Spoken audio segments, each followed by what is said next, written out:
How to fix Roblox two-step verification not sending email. So you might be in the position where you try to set the two-step verification for your Roblox account, but you are not receiving the email on your email address. In this case, what you want to do is first of all head over to your settings of a device. Move into apps. Head over to the application Roblox. Tap on storage and cache. Over here, clear the cache and the storage of this application.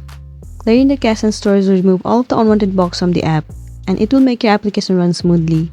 It might also fix the issue that you have been facing. Once it is done, now the next thing you want to do is go back and head over to permissions, and make sure you allow the permission to all of these options.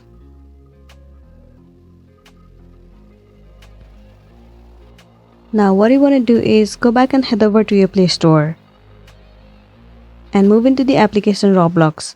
Over here, instead of play, if it shows the option of update, then your application is not up to date, and it might be one of the reasons that you are facing this issue.